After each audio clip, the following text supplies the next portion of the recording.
안녕하세요. 영국 런던에 있는 이건입니다. 토트넘이요, 드디어 감독 선임을 확정을 했습니다. 드디어 오피셜이 나왔죠. 옷을 들고 찍었습니다. 울버햄튼을 이제 지난 시즌까지 2020-2021 시즌까지 이끌었던 누누 산투 감독이 토트넘의 새 사령탑으로 선임이 됐습니다. 누누 에를라데르 시몽이스 이스피리투 산투, 이름 어렵습니다. 네, 그냥 누누 산투 감독이라고 이야기를 하면 될 것 같고요. 1974년생입니다. 쌍툼의 프린시페라고, 누누 산투 감독이 태어났을 때는요, 포르투갈 식민지 포르투갈 영이었고, 태어나고 난 다음에 1년 후에 이제 독립을 한, 아프리카 대륙을 보시게 되면 이렇게 있으면 여기 밑에 이렇게 딱 움푹 들어간 요 밑에 있는 섬나라입니다. 자, 현역 시절에는 골키퍼로 이제 많이 뛰었고요. 이제 지도자 경력은 히우 아베, 네, 포르투갈 팀이죠. 이곳에서 포르투갈의 FA컵, 네, 타사드 포르투갈의 준우승을 했고, 그리고 리그컵이라고 할 수 있는 타사다 리가, 네, 여기에서도 준우승을 했습니다. 그리고 이제 발렌시아로 옮겨가서요, 2014-2015 시즌에는 발렌시아에서 4위를 했습니다. 그래서 챔피언스 리그를 진출시킨 그런 지도력을 보였고요. 그랬다가 2015년도에 이제 11월 달에 경질을 당하게 됐습니다.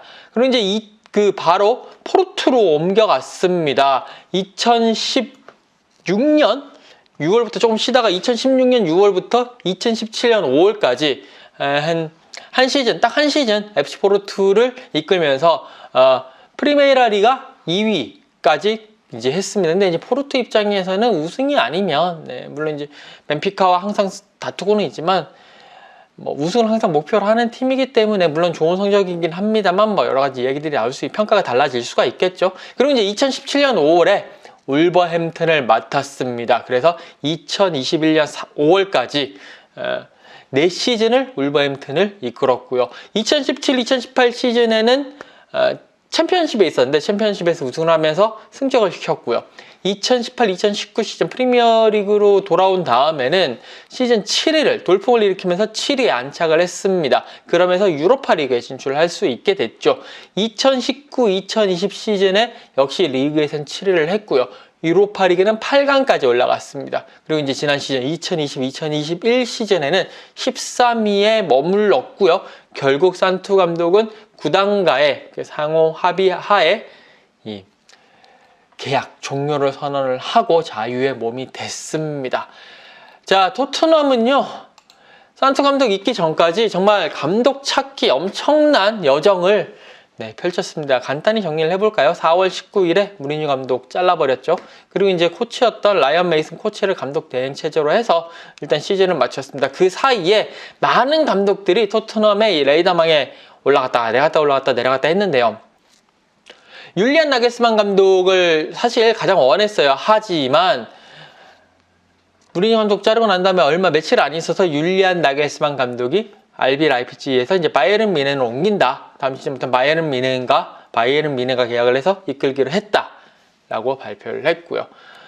그래서 뭐 끝난 거죠. 그리고 이제 레스터 시티의 브렌던 로저스 감독을 또 원했다라는 이야기가 있었는데, 뭐 브렌던 로저스 감독 자체가 토트넘한테 관심 없다라고 딱 잘라 말했습니다. 그냥 이제 아약스에 있는 에릭 텐 하흐 감독도 노렸는데, 에릭 텐 하흐 감독은 아약스와 계약 연장을 또 보란듯이 해버렸어요. 뭐 끝난 거죠. 마우리시오 포체티노 감독, PSG에서 이제 열심히 잘 이끌고 있는 포체티노 감독을 다시 데리고 오려고 노력을 했어요. 하지만 당연히 PSG에서 반대를 하죠. 그러면서 이것도 무산이 됐고요. 그 다음에 이제 안토니오 콘테 감독이 인터밀란에서 아예 그냥 나와버렸어요. 그러면서 토트넘이 발빠르게 접근을 했는데 협상을 하다가 결국 결렬됐습니다. 콘테 감독은 이 토트넘이란 팀은 이 우승에 대한 야망이 없다라고 이야기를 하면서 그냥 아예 이 이야기가 그냥 파국으로 치닫는 그런 결과가 나왔고요. 그리고 이제 AS 로마를 지도했던 파울로 폰세카 감독, 네, 이 감독이 거의 유력했어요. 거의 온다. 거의 모든 매체들이 거의 끝났다. 이미 얘기는 다 끝났고 이제 오기만 하면 된다. 폰세카 감독 자체도 오케이 하면서 이제 휴가를 보내고 나머지 휴가를 끝내고 돌아올 것이다. 이제 이런 식으로도 얘기를 하고 있고, 새로운 여정 뭐 그렇게 해서 거의 한 95% 이상은 폰세카 감독이 오는 걸로 돼 있었는데 갑자기 토트넘에서 협상을 파기를 합니다. 들고 나온 이유는 뭐 세금 문제라고 하는데, 사실 갑자기 이 다니엘 레비 회장이 마음을 바꿔버린 게 컸죠.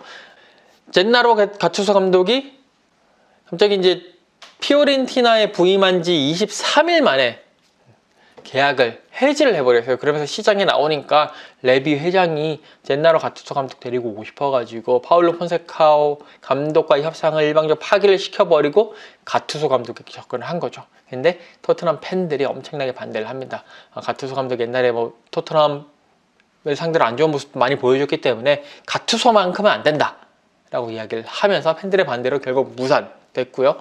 그러면서 여러 감독들도 접촉을 했는데 줄렌 로페테기 감독한테 접근을 했습니다만 로페테기 감독이 바로 거절을 했고, 그리고 세비야는 자신들의 홈페이지를 통해 가지고 이제 그 세비야 회장이 이야기를 하면서 로페테기 감독이 나한테 전화를 했는데 토트넘이 자기한테, 그러니까 로페테기 감독한테 제안을 했대. 그러면서 근데 우리는 거절했어 라고까지 그 인터뷰를 통해서 공개를 하면서 토트넘은 제대로 망신을 망신을 당하게 되는 그런 상황까지 왔었죠. 그러면서 결국 누노 산토 감독을 선임하게 됐습니다. 정말 4월 19일 이후에 약 한 2달하고 한 열흘 정도 되는, 2달 반 정도 조금 안 되는 그런 기간 내에 너무나도 많은 이야기들이 있었고 결국 종착지는 누누 산토 감독으로 귀결이 됐습니다.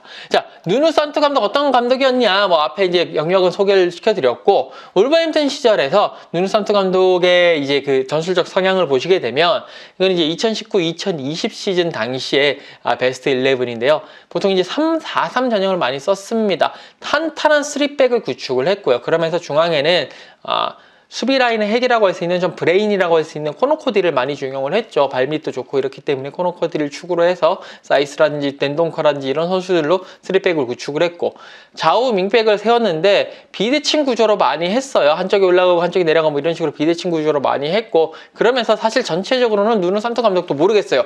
울버햄튼의 전력 자체가 또 있기 때문에 그럴 수는 있겠지만 누누 산토 감독도 울버햄튼에서는 좀 수비지향적인 그런 모습도 보여줬습니다. 하지만 또 이제 포르투 시절에는 포르투가 강팀이었다 보니까 리그에서는 이제 공격 상대의 밀집 수비를 깨는 모습도 많이 보여줬기 때문에 일단 울버햄튼에서는 자신의 그 누누 산토 감독의 전술적인 성향도 그렇지만 또 팀적인 사정이 어우러지면서 좀 양쪽 윙백을 비대칭으로 서지만 좀 내렸다가 올라갔다가 이런 식으로 하면서 좀 수비에 집중을 하면서 역습에 많이 노렸다라고 보시면 될 것 같고, 윙어로 나선 선수들은 상당히 좀 중앙지향적인, 그러니까 윙어들이 중앙 쪽으로 들어가야지 이 윙백들이 공격을 펼칠 때는 그쪽 뒤쪽 공간으로 올라가면서 뭔가를 할 수 있거든요. 이러면서도 이제 한쪽이 많이 올라가고 이쪽이 올라가면 이쪽이 내려가고 이쪽이 많이 올라가면 이쪽이 내려가고 그런 식의 윙백 포지션을 보여줬고, 조타라든지 아다마 트라오레라든지 이런 선수들이 또 이제 중앙지향적으로도 많이 나왔다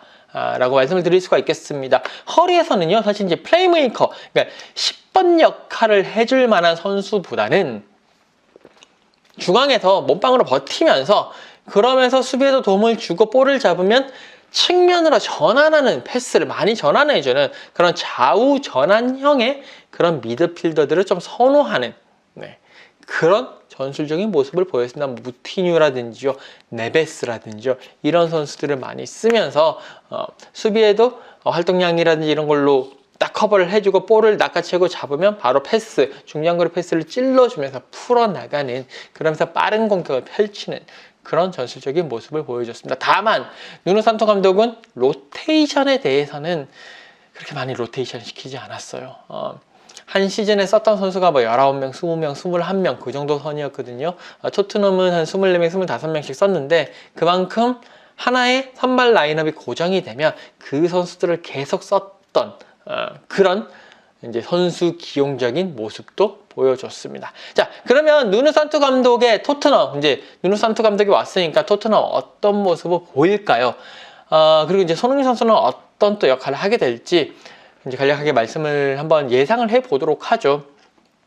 우선 손흥민 선수의 스피드, 그리고 뒷공간 침투 능력, 여기에 골 결정력을 극대화시키는 방향으로 할 것 같습니다. 일단 기본적으로 누누 산토 감독이요, 이렇게 수비를 하고 난 다음에 역습에 상당히 능하고 그런 쪽으로 많이 짜는 감독이기 때문에 일단 수비, 그리고 역습, 스피드, 스피드, 측면 스피드 이런 걸 많이 하기 때문에 볼을 잡고 특히나 허리에서도 볼을 낚아채면 손흥민 선수에게 많이 올라가게 하고, 그러면서 뭐 측면으로 가든 벌려 뛰든 중앙으로 침투를 하든 그와 맞춰서 허리에서 패스를 찔러주는 이런 부분 전술적인 모습들을 많이 보여주지 않겠느냐라는 생각이고요.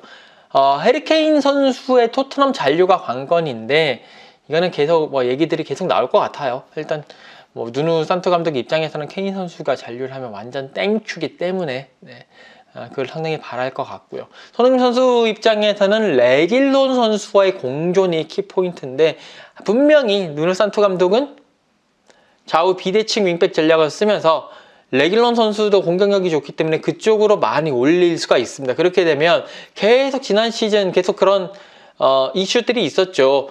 레길론 선수가 많이 올라가면서 뭔가 손흥민 선수가 약간씩 틀어지는, 그러니까 뭔가 안 맞는 톱니바퀴가 살짝씩 삐끗하는 부분들을 보여줬었기 때문에 그런 부분들을 이 누누 산토 감독이 어떻게 고칠 것이냐, 어떤 윤활유를 뿌려가지고 유리하게 이렇게 잘 맞물려서 돌아가게 할 것이냐, 그것도 하나의 관건일 것 같고요. 맷도티 선수가 이제 토트넘에 왔는데 별로 못했잖아요. 근데 이제 누누 산토 감독이 왔으니까 이 맷도티 선수를 어떻게 또 부활시킬지, 이것도 하나의 관건이 될 것 같습니다. 그리고 이제 허리에서는 호이비에르 선수와 이제 두 명의 미드필더가 선다고 했을 때 호이비에르 선수와 그의 동반자는 어떻게 될 것이냐, 이것도 좀 지켜봐야 할 것 같고요. 과연 이 토트넘의 델리 알리 선수가 이 누누 산토 감독의 체제 하에서는 과연 다시, 그러니까 무리뉴 감독 체제 하에서도 그렇게 중용을 못 받았는데, 어떻게 보면 무리뉴 감독과도 성향이 좀 비슷하고, 국적은 뭐 포르투갈로 거의 똑같고, 이제 무리뉴 감독처럼 또 델리 알리 선수를 얼마만큼 또 기용을 하고 중용을 할 것이냐. 무리뉴 감독 중용 안 했거든요. 그렇기 때문에 누누 산토 감독도 델리 알리를 중용할까? 솔직히 아직까지는 의문 부호가 남습니다. 자, 토트넘은요, 일단 7월 5일에 이제 휴가를 끝내고 A매치가 없는 선수들은 복귀를 시킵니다. 계속 들어오는 소식들 또 들어오면 계속 전달을 해드리도록 하고요. 저는 영국 런던의 이건희였습니다. 감사합니다.